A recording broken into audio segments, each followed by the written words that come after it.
l'Atalanta è chiamata a iniziare un girone di ritorno all'insegna della rincorsa all'Europa e si parte proprio dalla partita contro il Torino, un avversario temibile che sta recuperando, ma l'Atalanta nelle ultime settimane ha dimostrato di aver trovato una quadra, quindi c'è da ben sperare. Ciao a tutti, io sono Otis e questa è una nuova puntata di Atalantismo.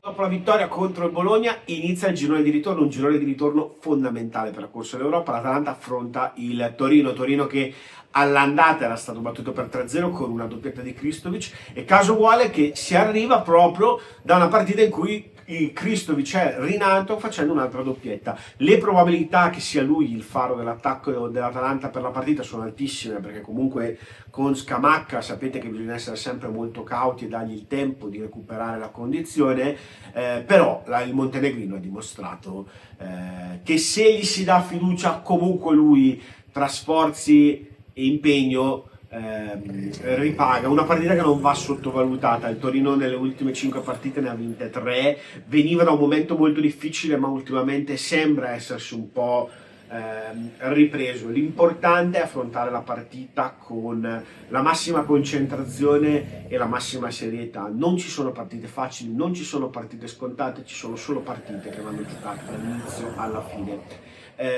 Sicuramente questa per l'Atalanta è una partita importante anche per il calendario, perché sugli altri campi, per esempio, Bologna e Como si sfidano e loro al momento sono le nostre rivali per un posto in Europa.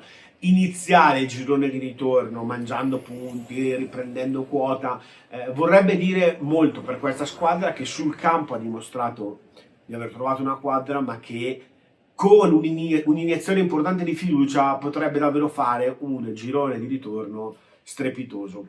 Il tutto ovviamente in attesa del mercato. Brescianini è andato alla Fiorentina, Maldini sembra sul piede di partenza, Samardzic girano voci, così come arriva la voce in entrata di giovane dal Verona. Tutte operazioni che arriveranno nelle prossime settimane. Intanto molto probabilmente contro il Torino vedremo una formazione simile a quella vista col Bologna. Di fatto fra infortunati e Coppa d'Africa non è che si possono fare grandi rotazioni, ma la rosa è forte e questi ci devono bastare. Fateci sapere un po' voi che cosa ne pensate, quali sono i vostri pronostici, che cosa ne pensate delle news di mercato, scrivetecelo nei commenti. Ciao!